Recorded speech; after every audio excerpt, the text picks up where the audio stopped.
What if a former president stood before the world and said his predecessor didn't just betray him, but betrayed you, your retirement, your trust, and your nation? That's precisely what's unfolding right now. Donald Trump is back in the headlines, and this time he's calling it Obamagate 2.0.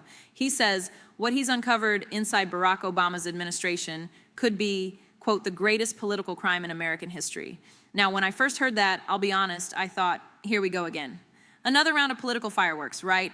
But then I saw the documents he was waving, the new leaks, the statements from insiders, and I stopped scrolling because if even half of what's being claimed turns out to be true, this could shake Washington from the ground up. Before we dig in, I want to know, which country are you watching from? Because tonight's story doesn't stop at America's borders. This one reaches into global trust, global leadership, and the balance of power that keeps your savings, your medicine, and your future stable. And let's be clear, this isn't about taking sides. It's about understanding the ripple effects when the world's most powerful offices start accusing each other of betrayal. So here's what we're doing tonight. We're unpacking the timeline, the motives, the money, and the people caught in between. Because this isn't just politics. It's the story of how leadership, or the lack of it, can shape the world your grandchildren inherit. Stay with me, because as we go through this, you're going to see why some are calling this scandal the reset of the decade, and why others are terrified you'll believe it. Tonight, we dig through the hidden evidence, the real story behind the accusations, because this isn't just politics, and it could be your legacy at stake. All right, let's break down what's actually being said here, because the noise is deafening.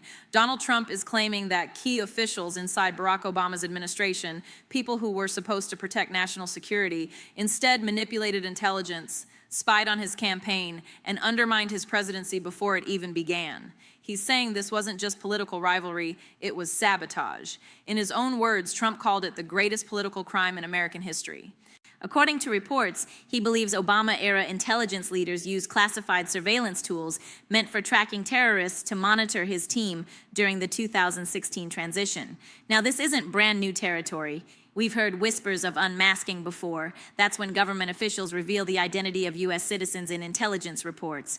But this time, Trump's team claims to have new evidence recently declassified, suggesting those unmaskings weren't about national security at all. They were about politics. Even more explosive, a few weeks ago, current Director of National Intelligence Tulsi Gabbard confirmed that several intelligence memos from that era are under review, saying there were, quote, clear signs of coordination at the highest levels. Now, she didn't name names, but The Guardian reported her office referred to it as a potential high-level conspiracy. So let's pause. What does that actually mean? When you hear words like surveillance or intelligence assessment, it can sound distant, like something out of a spy movie. But here's the plain truth. If those systems can be used on politicians, they can be used on anyone. These tools, powerful enough to listen in on foreign adversaries, are supposed to have the highest level of oversight. And when oversight gets blurred by politics, privacy becomes optional. Think about that for a second. Your emails, your calls, your digital life, all stored somewhere in a system that depends on honor and restraint. And if even one administration, any administration, uses it for revenge or political leverage, then democracy itself starts to look like a surveillance state in disguise. So when Trump says Obamagate 2.0, he's not just picking a fight with a former president. He's lighting a fuse that runs straight into the heart of America's institutions. And if that fuse catches fire, we may find out that what happened behind those closed doors wasn't just about who won an election, it was about who controlled the truth. You know, this isn't the first time we've been here.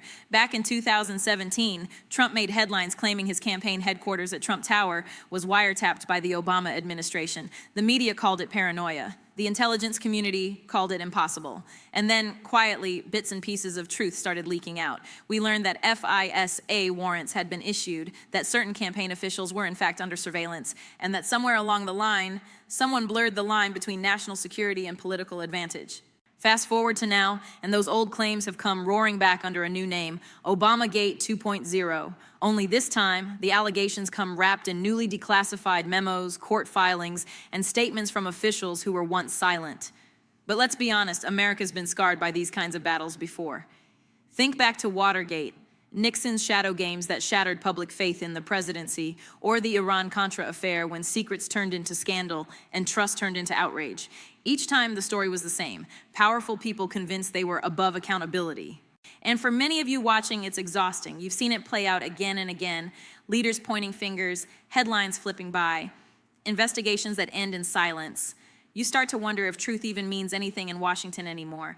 And here's the deeper wound. Every time one of these controversies erupts, it chips away at something bigger than politics. It eats at the foundation of trust, the trust that government protects its people, that law enforcement serves justice equally, that elections actually reflect the people's will.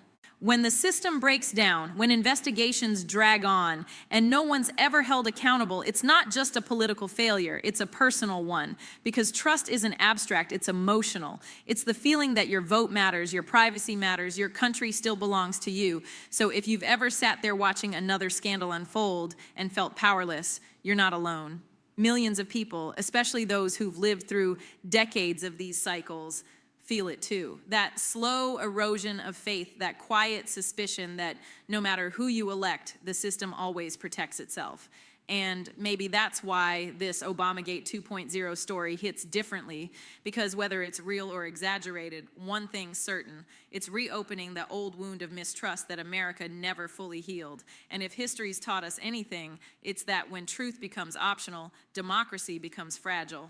Now let's talk about what all of this really means for you, because when Washington starts playing tug of war with power, it's not just headlines that shake, it's the ground beneath ordinary people. Every political scandal, no matter how high up, sends a ripple through the economy, through social systems, through the quiet corners of life where stability used to live. You know, when there's instability in government, the markets react. Investors get nervous, the dollar wobbles, and suddenly your retirement account, that nest egg you've protected for decades, starts dipping a little lower every morning.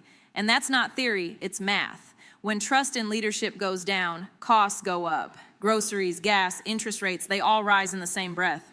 I've talked to seniors who've told me, Jasmine, I did everything right. I saved, I budgeted, I planned, and it still feels like the rules changed under my feet. And I look at them and say, you're right, because while politicians play chess with policy and press conferences, regular people are paying for the pawns they move. Think about health benefits. When there's budget uncertainty or trade tension, government subsidies tighten, medication costs jump, and programs you depend on suddenly face temporary freezes. That's what instability looks like when it hits home. And the hardest part, you didn't cause any of this. You didn't write those memos or approve those intelligence briefings or manipulate those systems, but you're the one checking your mailbox twice to make sure your Social Security deposit cleared. You're the one watching the news, hoping your prescription price doesn't double next month. This is what high-level scandal does. It eats away at public confidence. When people stop believing their leaders are honest, they start doubting everything. They doubt the banks, the news, the elections, even their own sense of security. And once that doubt spreads, the system doesn't collapse overnight. It just quietly stops working for the people it was built to protect. Because while the spotlight stays on the big names, the power plays, the accusations, the hearings, you feel the changes in quiet ways. You see it on your receipts. You hear it in the tone of every newscast. You feel it when your doctor says the government cut funding again. That's why this story matters. It's not because of who wins politically, but because of who loses when trust is broken. And if the people who built this country are the ones paying the price, then maybe it's time someone said it plain. The real fallout of these political games is personal. Here's where things start to get unsettling. Over the last few weeks, several leaked memos and newly declassified reports have surfaced, and they paint a picture that's at best confusing and at worst deliberate. These documents suggest that during the final months of the Obama administration, certain intelligence assessments may have been edited, withheld, or reframed to support a narrative that Trump's team was compromised. One memo, according to a senior intelligence source, showed that an internal report had its conclusions changed, removing language that questioned the validity of the data. Another leak pointed to private communications, suggesting political motives behind what the public was told. Now, I'm not saying they committed treason, but the pattern sure looks familiar. Every few years, we see the same playbook. Information gets massaged, narratives get spun, and truth becomes whatever serves the agenda of the day. And the saddest part, by the time the truth does come out, it's too late. The trust is already gone. You see, this isn't just about presidents and politics. It's about the slow erosion of the Democratic foundation, the one that says, government serves you. When intelligence is manipulated, when facts are filtered through party lines, the people who lose the most aren't the politicians, it's the citizens who depend on that system to be honest. And for seniors especially, that betrayal cuts deep because you've lived long enough to remember when integrity mattered in public office, when truth wasn't optional, when leaders could disagree but still respect the process. Now, it feels like every headline carries a hidden agenda. Every update is just a new layer of spin. It's not just frustrating, it's frightening, because when information can't be trusted, how can anyone plan their life? How do you protect your savings, your health care, your peace of mind when the people in charge of the facts are playing for power? That's the part no one talks about. The emotional tax, the constant anxiety that maybe everything you're hearing is theater, that you're just watching one more act in a political drama where truth is the first casualty. So let's ask the real question. What if all this noise isn't just about the past, but about who decides your future, our future? Because when truth becomes a tool, not a principle, the people lose control and the powerful gain it. And that's what keeps me up at night. Not just what they did back then, but what they're willing to do next. Now let's talk motive, because every headline has one. Donald Trump doesn't move without strategy. And this new Obamagate 2.0 push, it's not just about exposing old wrongs, it's about rewriting the story before 2028 even begins. See, Trump knows something most politicians forget. Memory is short, but emotion lasts. By reigniting this feud with Obama, he's reminding his supporters of a familiar narrative, him versus the system. It's the same frame that won him the White House once before, the outsider fighting the establishment. And in that story, Obama isn't just a rival. He's the symbol of everything Trump says went wrong with government power. Every time he brings this up, every speech, every interview, every social media post, he's reshaping public memory. He's saying, I didn't just survive their attacks, I was right all along. That message fuels loyalty, money, and momentum. And when you're gearing up for another presidential run, those three things are oxygen. But let's be clear, this strategy doesn't just elevate Trump. It drags Obama right back into the spotlight. Whether fair or not, both men become symbols of two Americas locked in a never-ending tug of war. Hope versus anger, legacy versus rebellion. And for everyone watching, especially those who've seen this back and forth for decades, it's more than political drama, it's emotional exhaustion. Because when the stories shift, your future shifts too. Every narrative they push changes how markets move, how allies react, how policies form. One accusation at the top can ripple all the way down to what you pay for healthcare or how safe your pension feels. That's why these battles matter. Not because of who gets the best headline, but because every fight for political control comes with a hidden cost, and you're the one paying it. Now, here's the part that should make everyone stop and think. The real question isn't did they do it, it's who wins if we believe they did. If Trump convinces America that he was wronged, he regains the moral high ground heading into the next election. He becomes the victim turned hero. If Obama's defenders push back hard enough, they get to frame it as Trump's distraction tactic, his latest bid to rewrite history. Either way, both sides win something: attention, anger, power, while the public loses something far more valuable: faith. And that's the political genius and the tragedy of it all. Because in a world where truth has become a weapon, belief is the new currency. When stories like this break, Obamagate 2.0, accusations, counter-accusations, the ripple doesn't stop in Washington. It spreads through markets, across alliances, into headlines around the world. Foreign governments start asking, can America still govern itself without tearing in half? Investors tighten, allies hesitate, and enemies, well, they watch and wait. This isn't just noise, it's uncertainty. And history has shown what uncertainty does. Remember, 2008, one domino falls and confidence cracks and suddenly retirement accounts vanish overnight. Or 2020, when chaos at the top left millions confused, unprotected, and angry. We've been here before, but this time the stakes are higher. Because today's instability isn't just about money, it's about meaning. When leaders turn investigations into weapons, when truth becomes strategy, the justice system itself starts to tremble. Judges, prosecutors, even intelligence officers, they all feel that pressure. Will I be punished for doing my job?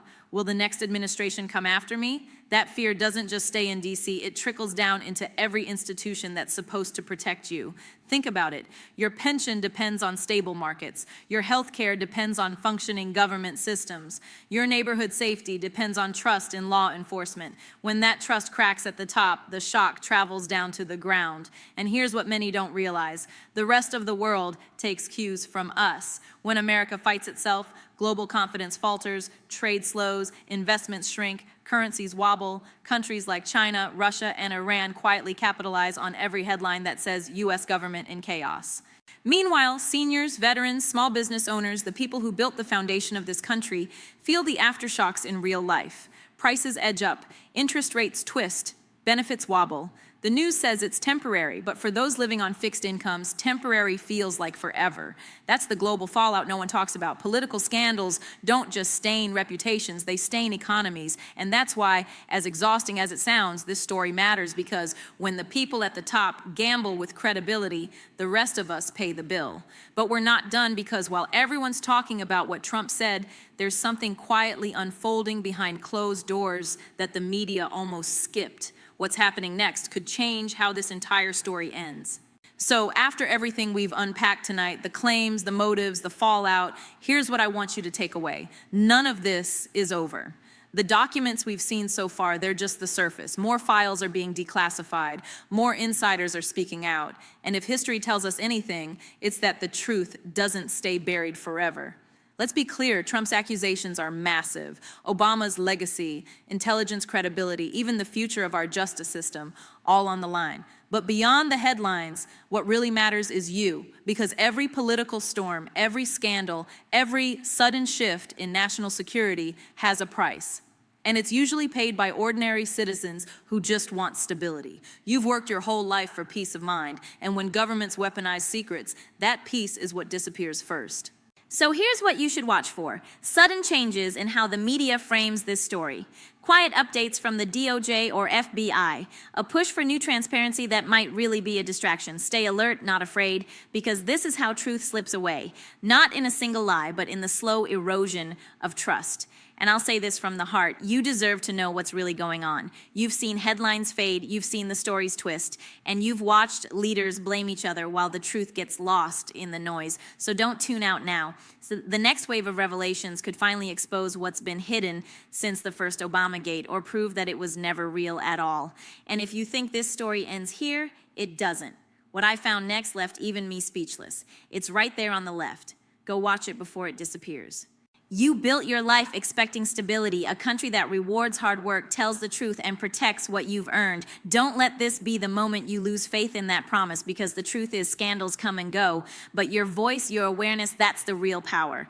The more they try to bury the story, the more we need to question what they're hiding. So stay engaged and stay informed, and never stop asking why. Don't let noise replace knowledge. Don't let power rewrite the past. You've seen enough to know that history doesn't just happen. It's shaped by those who pay attention, and right now that means you. So don't look away now, because if you think this story ends here, it doesn't. What unfolded next left even me speechless, and it's right there on the left. Go watch it before it disappears.